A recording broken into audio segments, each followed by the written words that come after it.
বলো বাবা। রাঘব, কেমন আছিস বাবা? আমি ঠিক আছি বাবা, আমার 70তম জন্মদিন আসছে বাবা, নাতি নাতনিদের অবশ্যই নিয়ে আসিস। এটা তো ভালো খবর, আমি নিশ্চয়ই আসবো। ঠিক আছে বাবা। শোনো, তোমাদের দাদুর 70তম জন্মদিনে তোমাদের সবাইকে আমন্ত্রণ জানিয়েছে, আমাদের যেতেই হবে।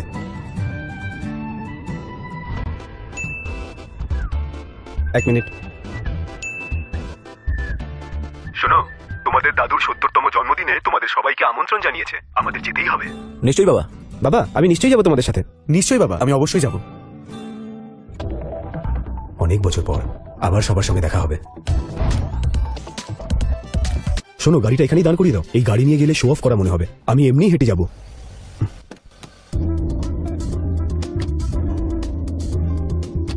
স্যার, আপনার বাবার খুব পছন্দের জিনিসগুলো খুঁজে খুঁজে এই বাক্সে রেখেছেন। বাক্সটা খুব ভারী, আমি কি এটা নিয়ে যাব? না থাক, গিফট একটা নর্মাল ব্যাগে দিয়ে দাও, আমি নিজেই নিয়ে যাব। Okay sir.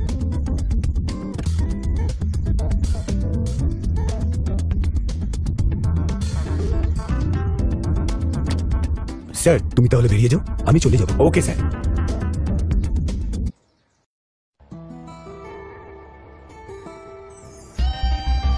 স্নেহা, মনে হয় মেয়েরা এসে গেছে। হাই। হ্যালো মেঘনা, কেমন আছো? কেমন আছো? আমি ভালো আছি। ঠিক আছে, ঠিক আছে। আঙ্কেল, আঙ্কেল, আপনার জন্য এই ওয়াইনটা এনেছি। আরে এসবের কি দরকার ছিল? তোমরা যাও, ভিতরে গিয়ে একটু বিশ্রাম নিয়ে নাও। হ্যাঁ হ্যাঁ, যাও যাও। স্নেহা, হ্যাঁ, ওই দেখো প্রিয়াও এসে গেছে। ও মা, দেখো প্রিয়াও এসে গেছে। তুমি জানো ওর স্বামী শহরের সবচেয়ে বড় সিইও, ভাবতে পারছো? হাই মা। ও, তোমরা এসে গেছো? বাবা, বাবা, খুব হ্যাপি ভালো। বার্থডে বাবা। নমস্কার। ঠিক আছে, ঠিক আছে। মাকে নমস্কার করো। মা। তারপর বলো বাবা, হ্যাপি বার্থডে বাবা। থ্যাংক ইউ বাবা। বাবা, আমেরিকার মোস্ট কস্টলি ওয়াইন এনেছি আমি তোমার জন্য। তাই নাকি? বাবা, আমরা খুব খুশি হয়েছি বাবা। মেঘনা আর ওর হাজবেন্ডও চলে এসেছে, ভিতরেই আছে। যাও না তোমরা, যাও যাও। তুমি নিশ্চয়ই খুব গর্বিত, তোমার মেয়েরা সবাই খুব ভালো স্বামী পেয়েছে। এই সবই তোমার জন্যই তো সম্ভব হয়েছে। হয়তো কোনো জন্মে কোনো পুণ্য করেছিলাম, তাই এইরকম হয়েছে। স্নেহা, ওই দেখো তোমার বড় ছেলেও এসে গেছে।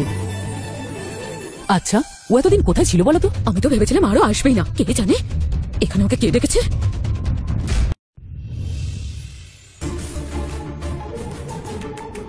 হ্যাপি বার্থডে বাবা। অনেক ধন্যবাদ। তোমার এই 70তম জন্মদিনে তোমাকে উইশ করতে পেরে আমি খুবই আনন্দিত। তোমার জন্য একটা সারপ্রাইজও আছে। তোমাকে দেখে ভালো লাগছে খুব। এতদিন তুমি কোথায় ছিলে বাবা? আমার জন্য কোনো সারপ্রাইজ আছে? বাবা, আসলে কি হয়েছে? কিছু বলো না, থামো। তুমি কি এখানে একা এসেছো? হ্যাঁ মা, ছেলেরা কাজে ব্যস্ত আছে, আর কিছুক্ষণ বাদেই ওরা চলে আসবে। তোমার ছেলেদের তো ঠিকঠাক একটা কাজও নেই, তাহলে ওরা কিভাবে ব্যস্ত আছে? এখানে দাঁড়াবে না, দাঁড়িয়ে দাঁড়িয়ে আর আমার সম্মান নষ্ট করো না। মা, আমি বাবার জন্য এই উপহারটাই আনতে পেরেছি। মেঘনা তোমার বাবার জন্য দামি ওয়াইন উপহার হিসেবে এনেছে, আর প্রিয়াও তো কত দামি ওয়াইন এনে দিয়েছে, আর তুমি এই ছেঁড়া কাপড়ের ব্যাগটা এনেছো। এতে আর এমন কি থাকবে? পার্টি শেষ হলে যাওয়ার সময় এই সস্তার ব্যাগটা তোমার সঙ্গেই নিয়ে যাও। থামো না, আমাদের ছেলে কত বছর পর এলো, ওকে এইভাবে এরকম কথা শোনানো বন্ধ করো। রাঘব বাবা, চল ভেতরে চল। যা খুশি করো তোমরা। মা। স্নেহা। বাবা রাঘব, তুই তো জানিস তোর মা কেমন জেদি। সে যা বলছে তাতে কিছু মনে করিস না, ও যাই বলবে চুপচাপ শুনে নিস, বুঝেছিস? বুঝতে পেরেছি বাবা। রাঘব, আমি সব সময় চিন্তা করতাম যে তুই কি করছিস না করছিস, আমি তাতে খুব কষ্ট পেতাম। বাবা, এই সবকিছুর একটা কারণ তো আছে। ঠিক আছে, বুঝেছি। চলো পার্টির জন্য তৈরি হয়ে নাও, সবাই ভেতরে অপেক্ষা করছে। চলো তুমি গিয়ে দেখা করো ওদের সাথে, আমি আসছি। দাও এটা দাও, তুমি ভেতরে যাও, আমি আসছি। কতদিন পর দেখা হলো। প্রিয়া, মেঘনা, তোমাদের কতদিন বাদে দেখলাম। ওরে বাবা, তুমি এতদিন কোথায় ছিলে? হঠাৎ করে এখানে কি মনে করে? মেঘনা, প্রিয়া, তোমরা এরকম জায়গায় দাঁড়িয়ে আছো কেন? এখানে তো এসিও নেই, আর তুমি দাঁড়িয়ে দাঁড়িয়ে খাচ্ছ কেন? যাও ভিতরে ডাইনিং হলে যাও, ওখানে এসি আছে, আরাম করে খাও। ওকে মা। দাঁড়াও, তুমি কোথায় যাচ্ছ? পার্টির জন্য টেবিল সাজাতে হবে, ওখানে গিয়ে হেল্প করো আমাদের। এইটা কি মা, তুমি ওদের বলছো এসি ঘরে যেতে, আর আমাকে কাজ করতে বলছো? এই, ওদের সঙ্গে নিজেকে তুলনা করো না। মেঘনার ডিগ্রি সম্পর্কে ধারণা আছে? ইন্টারন্যাশনাল স্কুলে ও কাজ করে, প্রিয়া এমএনসি তে কাজ করে, আর তুমি বলার মতো একটা কাজও করো না। তোমার সাহস কি করে হয় ওদের সঙ্গে নিজের তুলনা করার? মা। রাঘব, কি হয়েছে? কিসের কথা কাটাকাটি হচ্ছে? বাবা, মা ওদের বললো বিশ্রাম নিতে, আর আমাকে বললো রান্নার লোকেদের সাথে গিয়ে কাজ করতে। রাঘবকে তুমি রাঁধুনি পেয়েছো, ওকে তুমি রান্নার কথা বলেছো। তুমি কিন্তু ওকে মাথায় তুলছো। বাবা ছেড়ে দাও বাবা, কি কাজ করতে হবে বলো, আমি সব করে দিচ্ছি। রাঘব এই ধরনের কাজ ছোটবেলা থেকে খুবই ভালো করতো। একদম ঠিক বলেছিস। ওর দ্বারাই এই কাজটাই হবে। চলো চলো, তোমরা ভিতরে চলো। স্যার, আপনার সব ভাইয়ের সাথে কথা হয়ে গেছে, তাদের সমস্ত গিফট পাঠিয়ে দেওয়া হয়েছে। সমস্ত গিফটই কিন্তু ইম্পোর্ট করা। Really? Thanks Miller. Welcome sir. আমি তাহলে আসছি, you take care. Okay okay sir.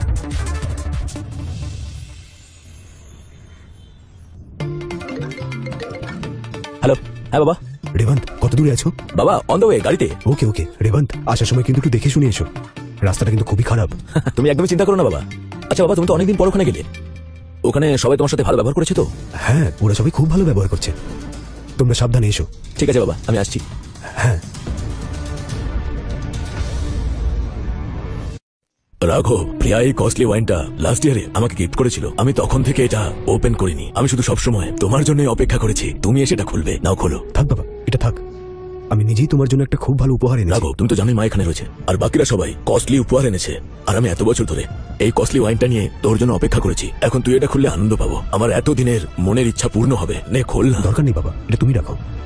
আমার ছেলে রেবন্ত তোমার জন্য একটা স্পেশাল উপহার নিয়ে আসছে, তোমার এটা খুব ভালো লাগবে। এই, এখানে কি করছো? এদিকে আয়। কি হয়েছে? আমি বাবা রাঘবের কথা আরিফেতে শুনছিলাম। ওরা কি কথা বলছিল? তুই গত বছর নিউ ইয়ারে বাবাকে যে দামি ওয়াইনটা গিফট করেছিলিস না, বাবা ওটাই আবার উপহার হিসেবে রাঘবকে সবার সামনে দিতে বলছে। এটা তো অন্যায়। আমার উপহার দিয়ে ওর নাম কিনতে চাইছে। প্রয়োজন নেই, ওর নিজেই না বলে দিয়েছে। কি? হ্যাঁ রে, ওর ছেলে নাকি এর থেকেও একটা দামি গিফট আনছে, তাই এই ওয়াইনটার আর কোনো প্রয়োজন নেই। হ্যাঁ, সবাই এটাই জানে রেবন্তের রাস্তার ধারে দোকান। তাহলে ও আমার থেকে ভালো ওয়াইন কিভাবে আনতে পারে? ঠিকই বলেছিস, কিন্তু ও যদি ওর ওয়াইনের প্যাকেজিংটা পাল্টে ফেলে তাহলে কি করবি? একটা জিনিস ভালো করে জেনে রাখ মেঘনা, আজকালকার টেকনোলজি কিন্তু অনেক উন্নত। ওয়াইনের বোতলে থাকা স্ক্যানারটা আমরা স্ক্যান করলেই তার আসল দাম জানতে পেরে যাব। ও ইন্টারেস্টিং। এখনই আমার হাজবেন্ডকে বলে স্ক্যানারটা রেডি করাই। চল। বাবা, আমরা জানি যে ছোটবেলা থেকে তুমি রাঘবকে বেশি ভালোবাসো, আর তার জন্য তুমি আমার দেওয়া উপহার দিয়ে তাকে সবার সামনে দিতে বলবে? তুই এগুলো কি বলছিস বলতো? বুঝতে পারছো না কি বলছি? এই দামি ওয়াইনটা আমি নতুন বছরে দিয়েছিলাম। দিয়েছিস, ভালো করেছি, তা বলছিস কেন? কেন বলবো না? আমি তোমাদের ছেলের আসল রূপটা সবার জানা উচিত। আমার তোমাদের সাথে কোনো সমস্যা নেই, কিন্তু আমি যে কস্টলি গিফটটা দিয়েছি সেটা তুমি ওর হাত দিয়ে নিজেকে উপহার দেওয়াচ্ছিলে। কি হয়েছে? এত চিৎকার চেঁচামেচি হচ্ছে কেন? মা, তুমি নিজেই দেখো। এটা নিউ ইয়র্ক থেকে আনা খুবই মূল্যবান একটা ওয়াইন না? এটা এখানে কি আনলো এভাবে? এই সবকিছু বাবার কাণ্ড। তোমাদের ওই ভিখারি ছেলেটা আছে না, সে কোনো উপহার নিয়ে আসেনি বলে আমার দেওয়া ওয়াইনটা বাবা ওর হাত দিয়ে সবার সামনে উপহার দেওয়াচ্ছিল। এসব কি বলছে ও? রাঘব কোথায়? রাঘব, রাঘব, বলো মা, কি হয়েছে? কি করছো তুমি? হ্যাঁ, আমি আবার কি করলাম? তাহলে তুমি তোমার ভুল স্বীকার করবে না, তাই তো? ঠিক আছে, ভুলটা আমার ছিল। আমার জন্য ওকে কেন কথা শোনাচ্ছ? এরকম কেন করছো বাবা? আমি তো তোমাকে বললাম যে আমার এই গিফট লাগবে না। এসে তুমি অশান্তি শুরু করে দিয়েছো। এই, মা, এসব কি করছো? তুমি আমাকে মারতে পারলে মা? তোমার এত সাহস, তুমি আমার মুখে মুখে কথা বলছো? তুমি আসার পরে এখানে সব গন্ডগোল শুরু হয়েছে। রাঘব, আমাদের পরিবারের একটা সম্মান আছে, আশা করবো তুমি সেটা রক্ষা করবে। মেঘনা, আমি কি করলাম বলো? শোনো রাঘব, সেই ব্যাপারে তোমার না জানলেও হবে। ঠিক আছে বলো, আমি জানতে চাই। এই পরিবারের সবার সচ্ছল অবস্থা তোমার মতো নয় যে বাচ্চাদের কষ্ট করে বড় করতে হয়। কারেক্ট। তাহলে সেটা স্বীকার করো। আমাদের সঙ্গে কম্পিটিশনে নেমো না। তোমার আনা ওই ওয়াইনটাকে আমাদের সামনে দামি ওয়াইন বলে নিজেকে বড়লোক সাজানোর চেষ্টা করো না। আমরা কেউ বোকা নই। আমি কিন্তু সত্যি বলছি। এতদিন তো এখানে আসোনি, এখন আসতে গেছো কেন? আমি তো তোমাদের কাউকে এখানে ডাকিনি, নাকি এখানে উপহারের লোভে চলে এসেছো? মা, আমি তো তোমার কাছে কোনো উপহার চাইনি। কিন্তু নিজে উপহার হিসেবে যা এনেছো সেটা তো গ্রহণযোগ্য নয়। ওইরকম একটা বাজে কোয়ালিটির ওয়াইন এনে তুমি আমাদের অপমান করছো এখানে। তুমি একদম ঠিক বলেছো মা, ওই ওয়াইনটা ভালো কিনা সেটাও তো জানি না। খাওয়ার পরে যদি সবার ফুড পয়জনিং হয়ে যায়। বাবা, এটা কোনো সস্তা ওয়াইন নয়। রেবন্ত একটা ফেমাস ওয়াইন শপ থেকে এটা কিনে নিয়ে এসেছে তোমার জন্য। এর দাম কিন্তু অনেক। কত শুনি? সেটা আমি জানি না, রেবন্ত বলতে পারবে। বারবার নিজেকে এরকম ধনী প্রমাণ করার চেষ্টা করো না। যদি তুমি একটু চেষ্টা করতে তাহলে একটা ভালো ওয়াইন আনতেই পারতে, কিন্তু তোমার ব্যাগটা দেখে বোঝা যাচ্ছে যে ওটা কতটা সস্তা।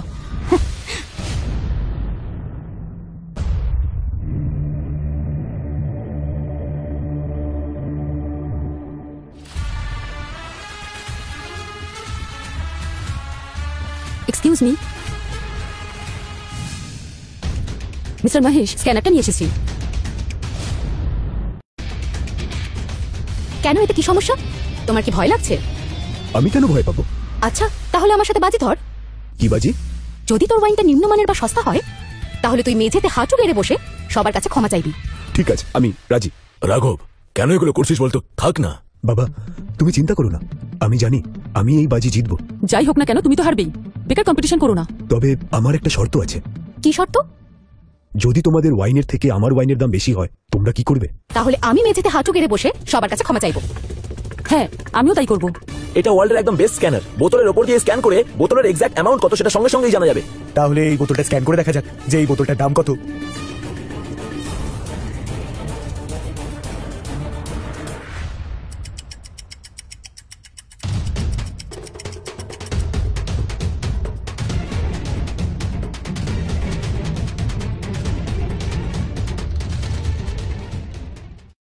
একটু অপেক্ষা করুন, আগে আমরা স্ক্যান করব।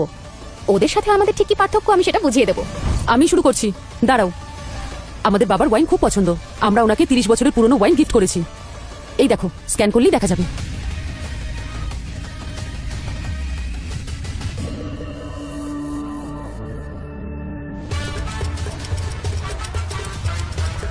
এই দারুণ ব্যাপার।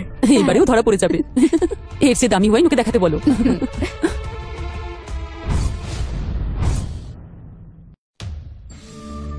স্নেহা, তুমি সত্যি ভাগ্যবতী। আমি অনেক দামি অ্যালকোহল দেখেছি, কিন্তু আমার দেখা এটা সব থেকে দামি ওয়াইন। এটা একবার খুললে তো সবাই একটু খেতে চাইবে, যা টেস্ট এটার। না না না না, এটা আজকে নয়, কোনো বিশেষ দিনে খোলা হবে। এটা তো শুধু শুরু, এবার আমার ওয়াইনের দাম সবাই জানতে পারবে। আর আমার বাবা তো ওয়াইন খুব পছন্দ করে, তাই আমরা তাকে 40 বছরের পুরনো ওয়াইন গিফট করেছি। আচ্ছা তাহলে এখন এটাকে স্ক্যান করে দেখি। এনো ধরো, স্ক্যান করো।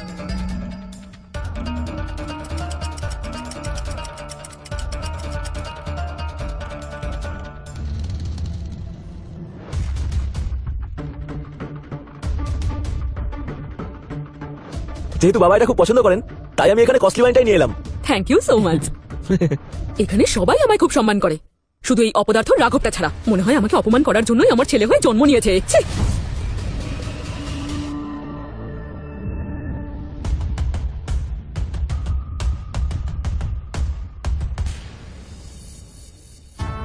এটা রেবন্তের আনা গিফট, স্পেশালি ওর দাদুর জন্য এনেছে। নিন, এটা স্ক্যান করুন। তুমি তো জানো আমাদের বাবা ওয়াইন কতটা পছন্দ করে, আর তুমি আবর্জনা থেকে এইসব ওয়াইন এনে তাকে দিচ্ছ। এইসব খেয়ে বাবার যদি ফুড পয়জনিং হয়ে যায়? তুই একদম ঠিক বলেছিস, বাবার শরীর নিয়ে তোর একদম খেয়াল নেই দেখছি। এই ধরনের সস্তা ওয়াইন এনে বাবার ক্ষতি করতে চাইছিস? তোমরা আগের থেকে এসব কি করে বলছো? আগে স্ক্যান করে দেখতে দাও। অনেক হয়ে গেছে, চুপ করো। কিন্তু মা, সুযোগ দিলেই বেশি কথা বলো, বেরিয়ে যাও এখান থেকে। মা তুমি আমাকে এইভাবে বলতে পারলে? রাস্তার কুকুরকে বিশ্বাস করবো, কিন্তু কোনোদিন তোমায় করবো না। তোর মায়ের কথা কিছু মনে করিস না, আসলে মনের মধ্যে অনেক কষ্ট তো, এতদিন সহ্য করে এসেছে। যে কোনো কাজেরই না, তাকে তুমি এভাবে সারা জীবন সাপোর্ট করবে? মা থেমে যাও, বাবাকে কেন বলছো? বেরিয়ে যাও এখান থেকে। আমার এই বোতলটা স্ক্যান হবে না? তোমরা কি ভয় পাচ্ছ? এই বোতলটা স্ক্যান করেই দেখা যাক, আর দেখা যাক যে ও কতটা সত্যি বলছে। এটা তো ওর শেষ ইচ্ছেও হতে পারে, বোতলটা স্ক্যান করেই দেখা যাক। স্ক্যান করার কোনো দরকার নেই, দেখেই তো বোঝা যাচ্ছে ওই বটলে কি আর ওয়াইন থাকতে পারে। আমার ছেলে রেবন্ত ওর দাদুর জন্য যে ওয়াইনটা কিনেছে তার দাম আমি প্রমাণ করে দেখাবো। এবার একটা দারুণ কমেডি শো হতে চলেছে, সবাই দেখুন এবার।